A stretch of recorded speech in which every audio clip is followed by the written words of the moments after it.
ऐसे प्रश्नों का संकलन है जो कि एग्ज़ाम में रिपीटेड टाइम पूछी जाती है, ख़ास करके बिहार के एग्ज़ाम में अगर देखी जाए तो ये घटना चक्र की बुक से ली गई है और इसमें मॉडर्न हिस्ट्री के इम्पोर्टेंट प्रश्नों का हम डिस्कस करते हैं, तो वीडियो आप पूरा देखें। पहला प्रश्न है कि बिहार में डचों द्वारा पहली फैक्ट्री कहाँ स्थापित किया गया? तो इसका सही सही उत्तर हो जाएगा पटना में। यानी डच ईस्ट इंडिया कंपनी ने बिहार में पहली फैक्ट्री पटना में वर्ष 1932 ईस्वी में स्थापित किया था। दूसरा क्वेश्चन है कि गोवा में पहला शासन किसका था? तो सही उत्तर हो जाएगा पुर्तगालियों का। यानी गोवा में जो पहला शासन था वो पुर्तगालियों का शासन था। ब्रिटिश शासन के दौरान भारतीय हस्तशिल्पों के क्षय का प्रमुख कारण क्या था? तो इसका सही उत्तर हो जाएगा कम कीमत वाली मशीनों का विकास और भेदभावपूर्ण टैरिफ नीति। तो इसका सी नंबर ऑप्शन सही हो जाएगा, ए एवं बी दोनों। अगला प्रश्न है कि निम्नलिखित में से किस घटना ने ब्रिटिश ईस्ट इंडिया कंपनी को बंगाल सूबे का वैध स्वामी बना दिया? तो इसका सही उत्तर हो जाएगा ए, यानी बक्सर का युद्ध 1764 ईस्वी। आइए डिस्कस करते हैं कि बक्सर का युद्ध 22 से 23 अक्टूबर 1764 ईस्वी को हेक्टर मुनरो के नेतृत्व में ब्रिटिश ईस्ट इंडिया कंपनी की सेना और बंगाल के नवाब मीर कासिम के विरुद्ध हुई थी और अवध के नवाब शुजाउद्दौला तथा मुगल सम्राट शाह आलम द्वितीय की संयुक्त सेना के बीच लड़ा गया और इस निर्णायक लड़ाई ने बंगाल पर ब्रिटिश सत्ता की पुष्टि की। बक्सर का युद्ध कब लड़ा गया था? इंपॉर्टेंट क्वेश्चन है जो कि एग्जाम में पूछी जाती है, तो सही उत्तर हो जाएगा 22 अक्टूबर 1764 ईस्वी को। टीपू सुल्तान के राज्य की राजधानी कहाँ थी? तो इसका सही उत्तर हो जाएगा श्रीरंगपट्टनम। श्रीरंगपट्टनम की संधि कब हुई थी? तो सही उत्तर हो जाएगा 1792 ईस्वी में। वास्को डी गामा भारत कब आया था? तो सही उत्तर हो जाएगा 1498 ईस्वी में। वास्को डी गामा 1498 ईस्वी में केरल के कालीकट बंदरगाह पर पहुंचा और इसी के साथ यूरोप से भारत हेतु व्यापारिक समुद्री मार्ग की खोज हुई। गोवा से पूर्व पुर्तगालियों की भारत में कौन सी राजधानी थी? तो सही उत्तर हो जाएगा इसका कोचीन। यानी 1503 ईस्वी में पुर्तगालियों ने भारत में प्रथम दुर्ग की स्थापना कोचीन में की थी और 1530 में पुर्तगालियों ने गोवा को अपने भारतीय राज्य की औपचारिक राजधानी बना दिया। अगला प्रश्न है कि निम्नलिखित विदेशी यात्रियों की भारत यात्रा के क्रमानुसार निर्दिष्ट करें। तो इसका सही उत्तर हो जाएगा 2, 3 और 4। यानी सबसे पहले फान आया, उसके बाद हिंसांग, उसके बाद थॉमस रो। 2, 3, उसके बाद 1। अगला प्रश्न है कि सिराजुद्दौला की हार का मुख्य कारण हुआ प्लासी के युद्ध में हुई। यानी सिराजुद्दौला की हार प्लासी के युद्ध में हुई थी। सिराजुद्दौला बंगाल का नवाब था और वह प्लासी के युद्ध 23 जून 1757 ईस्वी में अंग्रेजों से परास्त हो गया था। अगला प्रश्न के बाद में पुर्तगालियों का गवर्नर कौन था? तो सही उत्तर हो जाएगा बी, डी अल्मीडा। भारत आने वाले प्रथम यूरोपीय कौन थे? तो सही उत्तर हो जाएगा पुर्तगाली। निम्न में से कौन सा भारत आने वाला पहला अंग्रेज जहाज था? तो सही उत्तर हो जाएगा रेड ड्रैगन। भारत आने वाला पहला अंग्रेज जहाज रेड ड्रैगन था। क्वेश्चन नंबर 15 है कि इसके साथ भारत में ब्रिटिश को फ्रांसीसी चुनौती का अंत हुआ। तो सही उत्तर हो जाएगा वांडीवास का युद्ध। भारत में पुर्तगालियों के लिए क्षेत्रीय बेस किसने बनाया था? तो सही उत्तर हो जाएगा अल्बुकर्क ने। अगला प्रश्न है 1857 ईस्वी की क्रांति से कि 1857 ईस्वी की क्रांति में कौन से क्रांतिकारी थे जो भाग कर नेपाल चले गए? तो सही उत्तर हो जाएगा नाना साहब। 1857 ईस्वी क्रांति के बाद नाना साहब एवं बेगम हजरत महल नेपाल भाग गए और नाना साहब का जन्म कानपुर उत्तर प्रदेश में हुआ था, जिन्होंने 1857 ईस्वी के विद्रोह में कानपुर से नेतृत्व किया था। नाना साहब के बचपन का नाम गोविंद धोंडू या धोंडू पंत था। लक्ष्मीबाई का जन्म उत्तर प्रदेश के वाराणसी शहर में हुआ था और इन्होंने 1857 ईस्वी की क्रांति में झांसी का नेतृत्व किया था। अगला प्रश्न है 1857 ईस्वी के विप्लव के क्रांतिकारी थे। तो सही उत्तर हो जाएगा बाबू कुंवर सिंह। यानी दिल्ली से बहादुर शाह द्वितीय थे, लखनऊ से बेगम हजरत महल, कानपुर से नाना साहब, झांसी एवं ग्वालियर से लक्ष्मीबाई, बरेली से खान बहादुर खान, इलाहाबाद से लियाकत अली। कानपुर से नाना साहेब, और इलाहाबाद से लियाकत अली, बिहार से कुंवर सिंह। वीर सावरकर 1857 ईस्वी क्रांति को भारत का पहला स्वतंत्रता संग्राम कहा था। इन्होंने बेंजामिन डिज़रायली ने विद्रोह को राष्ट्रीय विद्रोह के नाम से संबोधित किया था। 1857 ईस्वी के विद्रोह के समय भारत के गवर्नर जनरल कौन था? तो सही उत्तर हो जाएगा लॉर्ड कैनिंग।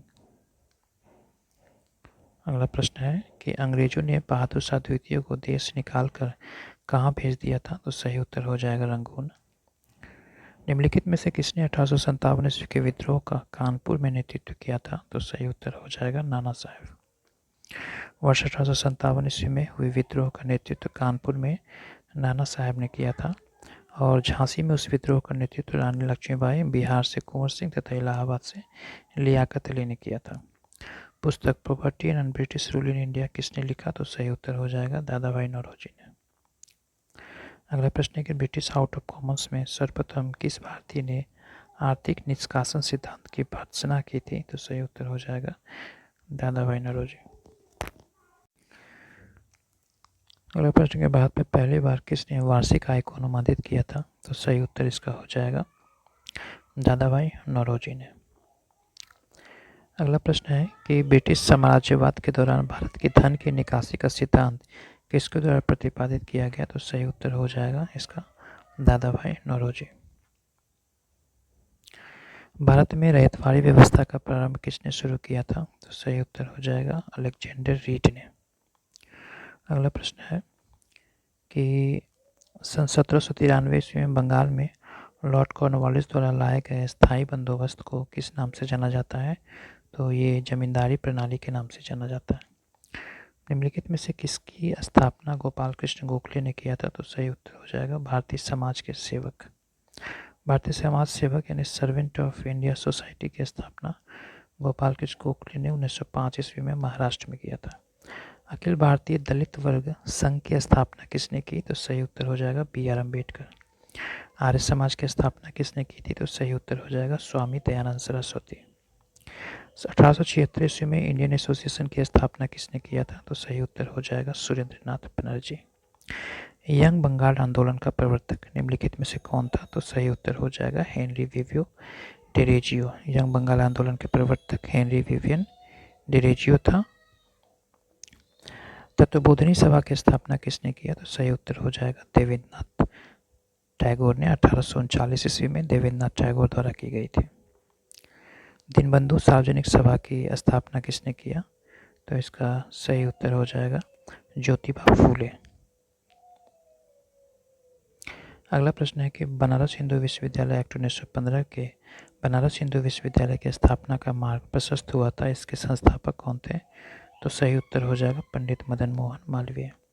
सत्यशोधक समाज की स्थापना किसने किया था? ज्योतिबा फूले ने। ज्योतिबा फूले ने 1873 ईस्वी में सत्यशोधक समाज का गठन किया ताकि महाराष्ट्र से निम्न वर्गों को समान सामाजिक एवं आर्थिक लाभ प्राप्त हो सके।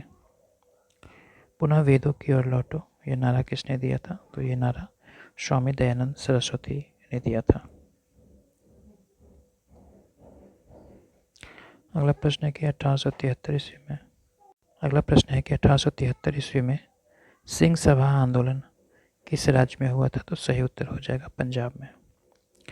अगला प्रश्न है कि निम्नलिखित में से किसने हिंदी भाषा को भारत की राष्ट्रभाषा के रूप में स्वीकार किया और पहली बार स्वराज शब्द का प्रयोग किया?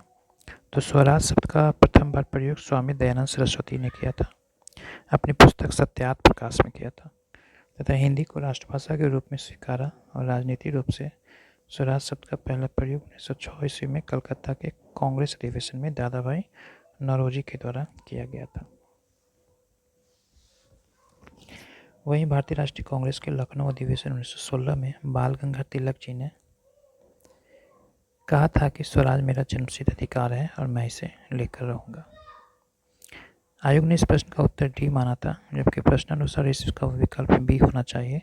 तिलक ने वर्ष 1918 ईस्वी में लगभग हिंदी को राष्ट्रभाषा के रूप में मान्यता देने की वकालत की थी। प्रार्थना समाज की स्थापना किसने किया था? तो प्रार्थना समाज की स्थापना 1867 ईस्वी में बम्बई में धार्मिक एवं सामाजिक सुधारों के उद्देश्य से डॉक्टर आत्माराम पांडुरंग के द्वारा किया गया था।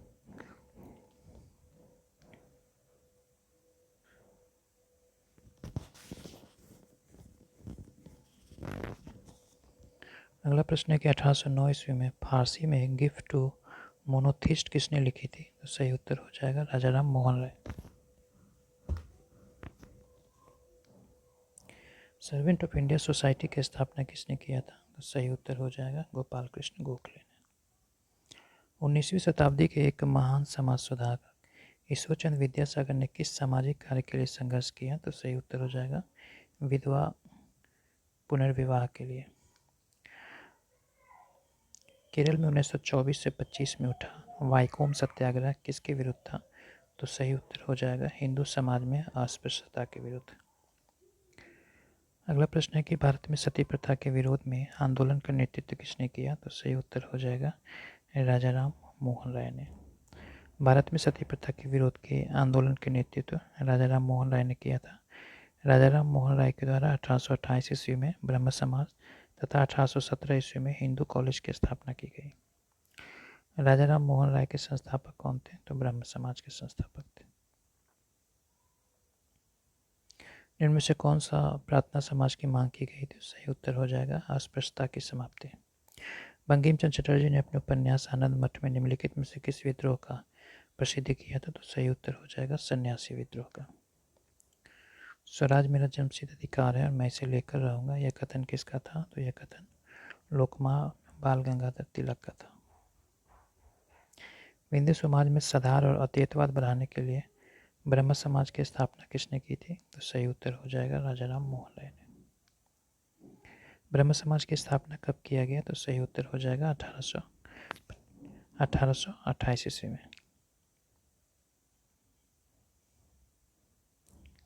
सूची 1 का सूची 2 से मिलाना है। Prarthana Samaj Atmaram Pandurang, servant of India society Gopal Krishna Gokhale, Bombay presidency association Firoz Shah Mehta और थियोसॉफिकल सोसाइटी की स्थापना मैडम ब्लावत्स्की। तो ये मॉडर्न हिस्ट्री से कुछ इंपॉर्टेंट प्रश्न थे और भी प्रश्न आएंगे नेक्स्ट वीडियो में। वीडियो देखने के लिए धन्यवाद। Thank you very much.